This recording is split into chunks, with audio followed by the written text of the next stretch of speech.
Llega la Navidad y en esta época hay películas que son un clásico. Mi favorita, y me pondría de pie para mencionarla, es Mi Pobre Angelito. Pero cuando la fui viendo a estas películas, me di cuenta que en la 3 cambia de protagonista y básicamente que cambia toda la saga. Así que en este video vas a conocer toda la historia detrás de la evolución de Mi Pobre Angelito. Durante los 80s y 90s existía un director y guionista que su nombre era sinónimo de éxito, John Hughes. Este era una máquina de escribir comedias, sobre todo exitosas. Se llegaba a decir que por semana lograba preparar más de 3 películas. Pero ahora se le había cruzado la idea de escribir una película navideña que sea sostenida por un niño. Fue por eso que se contactó con Chris Columbus, un director muy novato que había tenido conflictos en otra película navideña escrita por John y había renunciado. Fue por eso que le ofreció un nuevo guión, Mi Pobre Angelito. Home Alone's about my family leaving me home alone around Christmas. And some burglars come and all these crazy things happen. La historia de cómo un niño solo en su casa lograba espantar a 2 ladrones durante la Navidad. Chris enseguida aceptó, pero pidió modificar un poco ese guión. Quería que estuviera presente más el espíritu y mensaje navideño. A pesar de que John era un tanto reacio a aceptar modificaciones, en este caso lo permitió. El resultado final fue tan bueno que John decidió presentarles el guión a Warner Brothers para que ellos pudieran financiarlo. El estudio aceptó de inmediato si es que ellos lograban hacer la película con tan solo $10 millones, catalogando así a la película como de bajo presupuesto. Ellos aceptaron y comenzaron con la preproducción de la película. Tenían que ver cómo lograban hacer todo con tan solo 10 millones. Se iba a filmar en Chicago, así que lo primero que hicieron fue comenzar a recorrer toda la ciudad para buscar la casa perfecta. Todos los días, durante 10 horas, buscaban lo que sería un castillo que el niño debía defender, hasta que la encontraron. Pero el problema es que no iban a poder filmar en el interior, debido a que era demasiado pequeña, por lo que todo el decorado debía fabricarse desde cero. El casting también iba a ser complicado. Chris quería que los ladrones sean actores que funcionaran demasiado bien.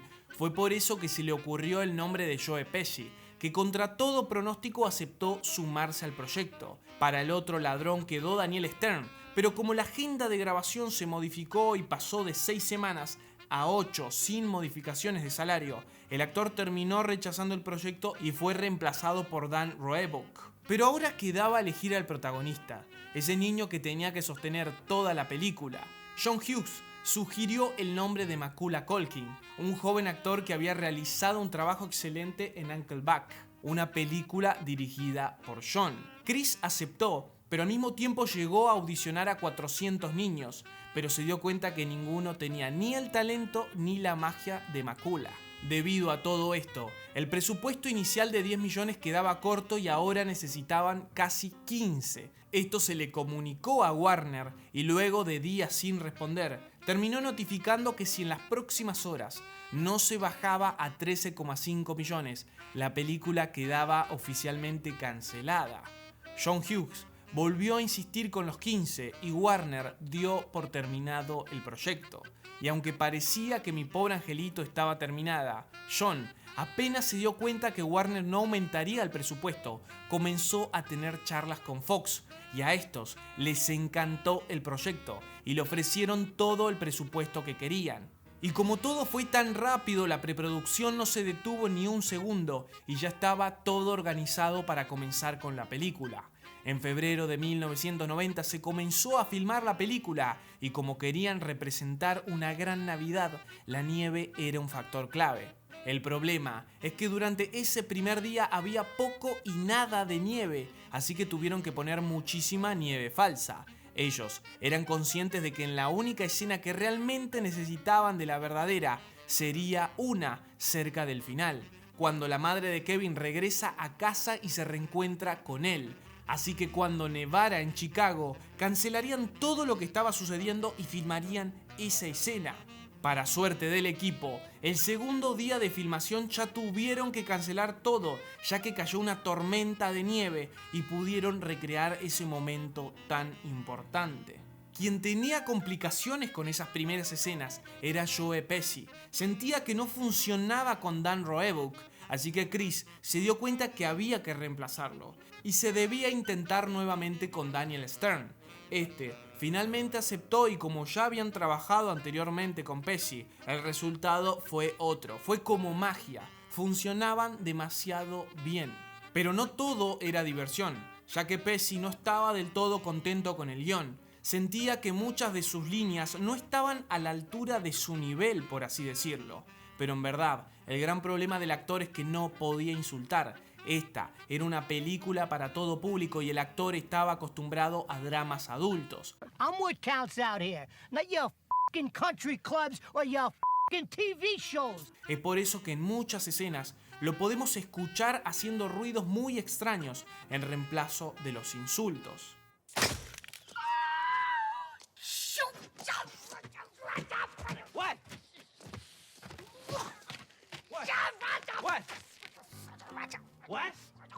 La tensión con este actor por momentos era un tanto extrema. Llegó a golpear al asistente del director porque éste le exigía que se presentara a cierta hora a filmar y el actor no cumplía por querer jugar al golf. Todo el equipo decía que Makula se portaba mejor que Pesci y la clave del desempeño de este joven actor fue el trabajo de Chris Columbus. El director tenía una gran conexión con los niños, sabía trabajar muy bien con ellos, lograba hacerlos sentir cómodos y como si ya fueran actores profesionales. Chris was very, very good with me. He knew how to get me to do the things that he wanted me to do, to tell the story that he wanted to tell. Una de las maneras de ganarse la confianza del pequeño actor fue dándole una cámara para que él filmara todo el proceso desde su punto de vista. Do you think Home Alone will be a hit movie? Yes, absolutely. Because you're in it. Las trampas tenían que ser dolorosas porque así iban a ser más divertidas. Si el público se daba cuenta que los personajes no podían morir, iban a comenzar a divertirse muchísimo. No había CGI, así que todo debía hacerse de verdad. Muchas trampas claramente eran falsas, como agujas de goma o bolas de nieve hechas de azúcar, que les permitían a los actores originales hacer sus escenas. El único inconveniente que estos tuvieron fue cuando Joe Pesci mordió de verdad a Makula. And I have a little Joe Pesci tooth mark scar right here on my finger. And it's still there. But you know, I'm actually really proud of it. It's my little Home Alone battle wound. Pero quienes sufrieron los verdaderos golpes claramente eran dobles de riesgo. Y durante las filmaciones de estas secuencias existía un terror increíble en todo el equipo. Si algo fallaba, el doble se podía lastimar seriamente. Fue así que terminaron las filmaciones y era momento de llegar a la postproducción. La película estaba bien, funcionaba, pero hacía mucho ruido la poca música que tenía y esta queja molestó al compositor de ese entonces y terminó renunciando. Fue entonces, casi en tono de broma, que Chris sugirió el nombre de John Williams, uno de los compositores más importantes de la historia del cine. Lo que empezó como una broma, luego se comenzó a tomar en serio y le enviaron el primer corte de la película. Al compositor le encantó y quiso sumarse al proyecto. La película se terminó estrenando en noviembre de ese mismo año y para disgusto de todo el equipo, la crítica la destrozó. Writer-producer John Hughes and his director Chris Columbus have made a sort of a preteen Ferris Bueller's Day Off, and the formula is wearing thin on me. Fue entonces que creyeron que el primer fin de semana la película modestamente lograría recaudar algo de $8 millones, pero para sorpresa de todos, terminó recaudando 17. Semana tras semana se posicionaba primera y a pesar de competir con tanques como Rocky V, después de casi medio año en cartelera, la película había ganado 285 millones, cosa que solo habían logrado Star Wars y E.T. La película, alrededor de todo el mundo, terminaría recaudando 480 millones. El impresionante éxito de Mi Pobre Angelito había posicionado el nombre de John Hughes como uno de los más importantes dentro de Fox. El director y guionista firmó un acuerdo de escribir 5 películas para la compañía y claramente una secuela de Home Alone iba a estar incluido. Incluso en primera instancia iban a ser 2. Mi Pobre Angelito 2 y 3 se iban a filmar de forma simultánea, pero esta idea se terminó descartando. John dijo que se tomó la secuela muy en serio y escribió varios borradores del guión. Finalmente se terminó decidiendo que Nueva York era un gran lugar para perderlo.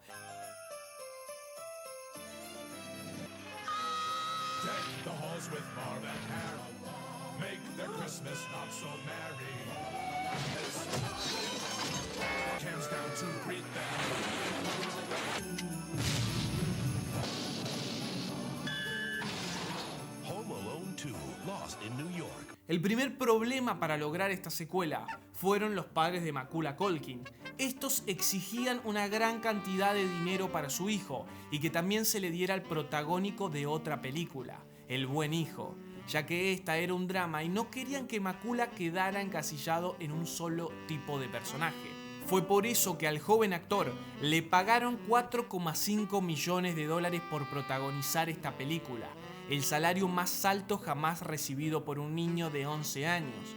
Una gran diferencia con la primera película, en la cual Culkin recibió tan solo $110,000. Quienes también aceptaron fueron Joe Pesci y Daniel Stern, así que con las caras más importantes ya se podía organizar una nueva película. Tanto John Hughes como Chris Columbus querían respetar absolutamente todos los elementos que habían funcionado en la película anterior, logrando así otra gran película navideña. Básicamente lo tomaron como una nueva versión de la anterior, pero establecida en locaciones diferentes. El rodaje tuvo lugar el 9 de diciembre de 1991 y finalizó el 6 de mayo de 1992, tras 150 días de rodaje. Uno de los mayores problemas es que solo podían usar a Macaulay durante 6 horas por día debido a la carga horaria que le representaba la escuela. Y es por eso que la filmación de la película llegó a durar 5 meses. Por supuesto que existían los mismos inconvenientes que en la película anterior, como la falta de nieve, pero ahora contando con un presupuesto de 28 millones, estos se podían resolver de forma más fácil. La producción gastó mucho dinero en nieve artificial para lograr cubrir todo el Central Park, y al otro día la ciudad de Nueva York tuvo una tormenta de nieve. Muchas escenas fueron exponencialmente más difíciles de filmar que en la primera película. Tenían que agregar seguridad adicional debido a que los fans y los paparazzi estaban detrás de Macaulay, que era toda una celebridad. Kids all want to be Mac. They all want to be Mac and they all want to beat up Dan and I. Pero más allá de eso, toda la película logró filmarse con un ambiente mucho más alegre que en la anterior. Joe Pesci se sintió mucho más cómodo. Para él, el factor clave para repetir el éxito era que estuvieran involucrados los mismos de la primera película. El único momento donde el actor la pasó mal fue durante la secuencia del ataque de las palomas. Según Pesci, el equipo lo cubrió a él y a Daniel Stern con alpiste real y unas 300 palomas los atacaron. 300 pigeons turned loose to just attack us. Some of the finest pigeons I've ever had sit on my face. Chris Columbus siempre declaró que quedó encantado con el resultado final de la película. El director considera que Mi Pobre Angelito 2 es incluso mejor que la película original. Columbus pudo hacer todo lo que quiso, tan solo en una escena se sintió demasiado presionado y al tiempo se arrepintió de haberla filmado. Chris quería filmar en el Plaza Hotel y el dueño de este era Donald Trump, quien a cambio de cederles el lugar les pidió una tarifa y poder realizar un cameo en la película. El director, después de haber filmado esas escenas, originalmente esperaba eliminar el cameo de Trump de la película, pero durante una proyección de prueba, el público amó esa aparición. Fue entonces que en noviembre de 1992 se dio el gran estreno y la película abrió con una taquilla de 30 millones, que fue un récord de noviembre y terminaría generando 360 en todo el mundo, un número menor al generado por la película original. Pero John Hughes tenía planes para continuar esta saga y la última película de su contrato de 5 entregas para Fox sería Mi Pobre Angelito 3. La idea del guionista era contar las aventuras de Kevin McAllister, pero ahora en versión adolescente. El problema es que en 1994 Culkin decidió tomarse una pausa en su carrera como actor y esto obligó a John a reescribir la historia desde cero. John consideró brevemente escribir el guión con Joe Pesci y Daniel Stern, retomando sus papeles como los ladrones Harry y Marv, que ahora atacarían al primo de Kevin, donde este sería el personaje principal. La idea fue descartada ya que Pesci y Stern se negaron a repetir sus papeles y querían dedicarse a otros proyectos. Y Kieran Culkin sintió que no podía seguir los pasos de su hermano como líder, y a Hughes no le quedó otra opción que escribir un guión completamente diferente, sin personajes de las primeras dos películas. $10 million for the microchip, Mr. Beaupre. Their mission is deadly. Their technology is state of the art. They've got the perfect plan. That's the house. What? And he's home alone.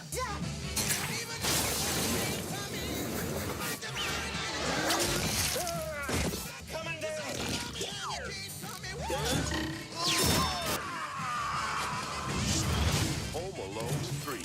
Es entonces que ahora conocemos a Alex, un niño de 9 años que vive en Chicago, se defiende de los ladrones que buscan un chip de alto secreto en su coche de juguete para mantener la próxima acción de una organización terrorista norcoreana. Como curiosidad, en esta película se da el primer papel importante de Scarlett Johansson.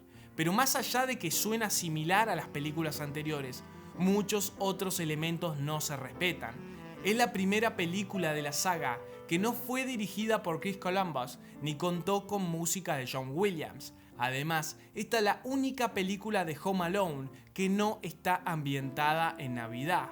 Y esto se notó demasiado en taquilla porque la película contó con un presupuesto de 32 millones y tan solo recaudó 79, siendo un fracaso impresionante. Y durante varios años no se supo más nada de esta saga. Claramente la entrega número 3 hizo sentir que estaba terminada, pero en 2002 nos encontraríamos con otro proyecto, un tanto extraño, Mi Pobre Angelito 4. Esta versión es una película para televisión y en teoría era una prueba piloto para una posible serie de televisión. Sin embargo, debido a que la película recibió críticas negativas de fanáticos y críticos, los planes para una serie de televisión terminaron siendo cancelados. En esta película conocemos una nueva versión de Kevin McAllister o un universo paralelo. Este tiene 9 años, lo que sugiere que esta película tiene lugar entre Mi Pobre Angelito 1 y 2, ya que Kevin tiene 8 años en la primera película y 10 en la segunda. Sin embargo, Mi Pobre Angelito 2 no reconoce en absoluto que los eventos de Home Alone 4 alguna vez sucedieron. La única forma en que uno puede entenderlo es que esta película no es canon. Pero toda esta saga original se terminaría cerrando con Mi Pobre Angelito 5 de 2012. Esta es elegida por los fanáticos y la crítica como la peor de todas las entregas. La historia nos cuenta un poco más de lo mismo. Finn coloca trampas para intentar atrapar al fantasma de su nueva casa, pero descubriendo que debe proteger su casa y a su hermana de 3 torpes ladrones. Esta película también fue lanzada directo para televisión. Pero cuando parecía que ya no existirían más productos de esta saga, en 2021 Disney Plus nos presentó un reboot llamado Home Sweet Home Alone, protagonizado por Archie Yates, y que nos contaría cómo este debía defender su casa de 2 ladrones. Disney tenía en sus planes más entregas de este producto, pero debido al fracaso del mismo, se terminaron cancelando. Pero ahora quiero leer cuál es tu opinión de la saga y que dejes tu top 3 en los comentarios. Muchas gracias por haber visto el video, no olvides de suscribirte y seguirnos en todas nuestras redes. Nos vemos en la próxima.